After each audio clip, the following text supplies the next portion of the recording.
पूर्वांचल की सियासत में बड़ा दखल रखने वाले रिजवान जहीर का नाम एक बार फिर चर्चा में है।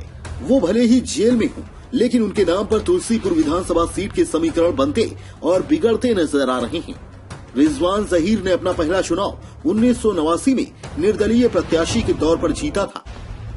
इसके बाद इन्होंने 1993 में जेल में रहते हुए अपना विधानसभा चुनाव जीता था और विधायक बने थे।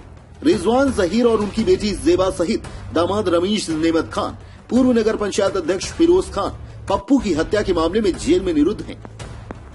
पूर्व सांसद रिजवान जहीर का कुनबा ताश के ढेर की तरह ही बिखर रहा है और उसे रोकने की कोशिश में वो अपना अंतिम प्रयास जारी रखना चाहते हैं।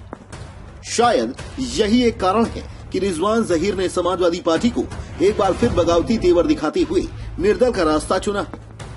उन्होंने तुलसीपुर विधानसभा सीट से निर्दलीय प्रत्याशी के तौर पर न केवल अपना नामांकन किया, बल्कि बेटी जेबा रिजवान का भी नामांकन कराया है। अब देखना होगा कि तमाम आरोपों से घिरे रिजवान जहीर कैसे अपने वैतरणी पार लगाते हैं। हमने ये सब जानने के लिए नामांकन करने आए उनके परिजनों और रिश्तेदारों से बातचीत की, जिसमें कई राज खुले। आप भी सुनिए। त्रिपाठी और आप देख रहे हैं पत्रिका न्यूज। आज मैं उस परिवार के साथ खड़ा हूं जो इस जिले का सबसे एलीट राजनीतिक परिवार माना जाता है, यानी कि राजनीति में जिसकी सबसे बड़ी शक्ति मानी जाती है जिले के लिए। रिजवान जहीर, उनकी बेटी जेबा रिजवान और उनके दामाद रमीज नेमत खान, तीनों लोग जेल में निरुद्ध हैं फिरोज पप्पू हत्याकांड के तहत। अब इस परिवार से बात करेंगे क्योंकि आज इसने अपना नॉमिनेशन किया है और ये लोग जो है कह रहे हैं कि जेल का ताला टूटेगा, शेर हमारा छूटेगा। क्योंकि 93 का जब चुनाव हुआ था, समाजवादी पार्टी से रिजवान जहीर ने चुनाव लड़ा था, तब भी वो उस समय जेल में थे। वो जो है इस बार क्या फिर से वही चीज दोहरा पाएंगे? और पूर्वांचल की सियासत जिसमें रिजवान जहीर का अपना एक हस्तक्षेप रहा है, क्या उस हस्ताक्षर को फिर से वो कायम कर पाएंगे? क्योंकि कुनबा बिखर रहा है, लोग बिखर रहे हैं और जो तमाम सवाल है जनता के जहन में, वो कैसे काबू हो पाएंगे? सर, चांद सर, सबसे पहला सवाल तो यही कि क्या लगता है कि जेल का ताला टूटेगा? हमका हमारा तो कहना यह है कि तुलसीपुर की जनता हमारी बेगुनाही का सबूत देगी। हम निर्दोष हैं और इंशाल्लाह यह साबित हो जाएगा 10 तारीख। जेबा ने कुरान की कसम खाकर कह के उस दिन बयान देके गई है कि मैं इस हत्या से मेरा कोई ताल्लुक नहीं है, मैं कसम खा सकता हूं। दोनों ने कहा, लेकिन उसके बावजूद भी दो साजिश करने वाले लोगों ने यहाँ से हाईकोर्ट तक के जाके साजिश किया है।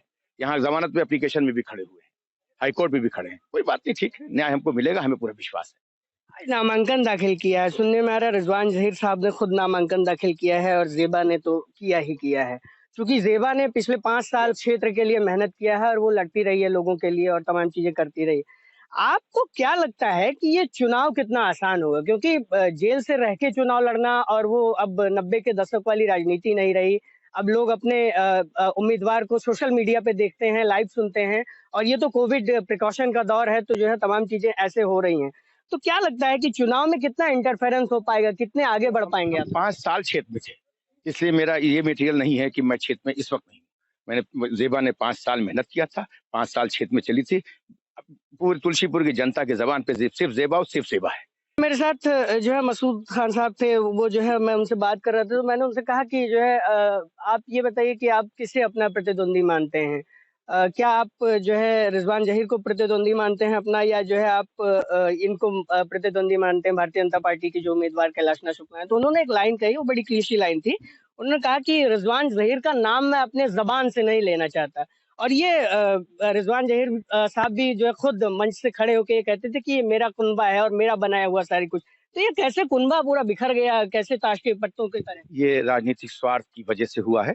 आप लोगों की को जानकारी में है कि जब सांसद जी एमपी हुए थे तो उन्होंने अपना विधानसभा से इस्तीफा दिया था और उस कुर्सी को, उस विधानसभा की टिकट को मसूद के लिए उन्होंने दिया और मसूद उसी से विधायक हुए थे। हाँ, मेरे साथ नियामत खान साहब हैं जो जामिया में प्रोफेसर रहे हैं और ये रमीज के पिताजी हैं। क्या कहते हैं आप पूरे इस सिनेरियो पे, क्या कहते हैं? नहीं, मैं पहले फिरोज के बारे में बात करूंगा कि उसकी हत्या हुई, उस परिवार के ऊपर बहुत ज्यादा दायरे, उन्होंने एक अपराध भी यूज किया, खोया है, लेकिन इंसाफ उनको भी नहीं मिला भी, क्योंकि जो उसके कातिल हैं मेरे हिसाब से भी वो बाहर ही घूम रहे हैं। इस पे एक हाई लेवल इंक्वायरी होनी चाहिए थी ताकि इंसाफ सही मानों में मिल सके। अफसोस यह है कि उस परिवार को भी इन लोगों ने मिलकर, बाकी समाजवादियों ने मिलकर इसी पॉलिटिक्स में शामिल कर दिया और पॉलिटिकल घेरे में ले लिया। मैं लखनऊ में था, कार्यालय में मैं भी था समाजवादी के, और वहां टिकट के लिए हम लोग कोशिश कर रहे थे। किसी भी स्टेज पर राष्ट्रीय अध्यक्ष जी ने ज़ेबा रिजवान के टिकट को मना नहीं किया। अभी इसका मतलब इनको कानून नहीं मालूम है।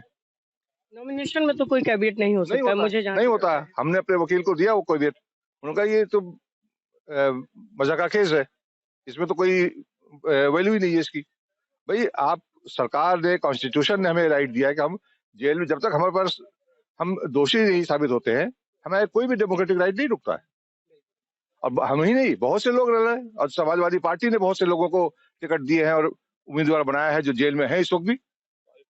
मतलब ये सिर्फ हमारे ऊपर था, ये सिर्फ एक साजिश थी। इन्होंने 5 साल ये देख लिया कि ज़ेबा रिजवान एक बहुत पॉपुलर नाम है यहाँ पर, गांव-गांव में उस लड़की गई है, किसी एक विशेष वर्ग में काम नहीं किया बल्कि सारे वर्गों में काम किया उसने। वो एक पढ़ी लिखी लड़की है, एक अच्छी सोच की लड़की थी वो। ज़ेबा के जैसे दिल्ली से पढ़ाई करना, बम्बई जाके बालाजी प्रोडक्शंस में काम करना और फिर यहाँ आना, रमीज का भी साथ में रहना, तो ये तमाम चीजें एक तरफ तो इशारा करती हैं कि वो राजनीति के लिए आई यहाँ पे, है ना। दूसरी चीज क्या है कि जो आरोप लग रहा है फिरोज पप्पू परिवार या उनके पूरे लोगों द्वारा कि जो है ये जो हत्या हुई है वो पूरी तरह से राजनीतिक है, और पुलिस भी यही चीज कह रही है कि जो है राजनीतिक साजिश के तहत जब कप्तान ने अपना बयान दिया मीडिया वालों के सामने, तो उन्होंने कहा कि ये जो साजिश है राजनीति के लिए, टिकट के लिए, इसीलिए हत्या हुई है। इस पे एक बात मैं कहूंगा, देखिए टिकट का कंटेस्टेड कौन था, आप ये इस पे गौर करिएगा। आप बताएं। हाँ, मैं बताता हूँ आपको। पिछली मरता चुनाव हुआ, समाजवादी से मसूद लड़े, वो 3rd पे थे, ज़ेबा 2nd पे थी।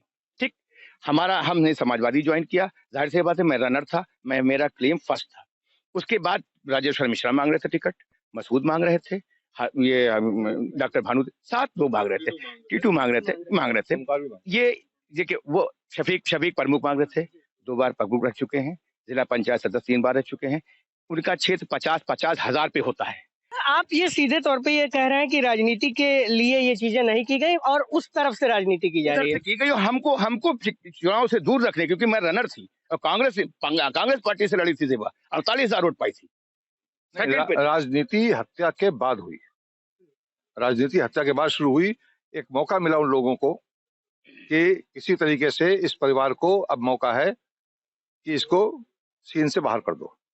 और सबसे आसान, अब ये बताइए कि क्या इसमें आपको क्या लगता है भारतीय जनता, क्या किसी परिवार में कोई मर्डर आपने देखा जिसमें दामाद, बेटी और बाप बैठकर साजिश करें?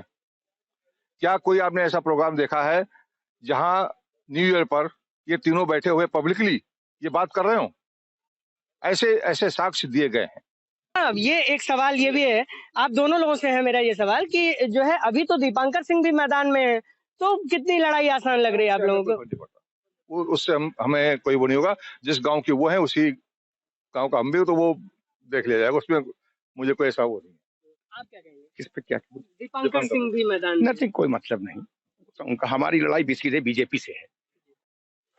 जेल का ताला टूटेगा, शेर हमारा छूटेगा, इस नारे के साथ रिजवान जहीर और उनके समर्थक जो है लगातार ये प्रयास कर रहे हैं। ये मेरे साथ इनके परिवार के लोग थे जिन्होंने बड़ी साफगोई से उन तमाम मुद्दों पे अपनी बातचीत की, जिसके जरिए वो कह रहे हैं कि ये जो पूरा घटनाक्रम हुआ उसमें ये पूरा परिवार शामिल नहीं था, और जो फिरोज पप्पू हत्याकांड है उसमें पूरे परिवार को अभी न्याय नहीं मिल सका है। बलरामपुर से योगेंद्र त्रिपाठी।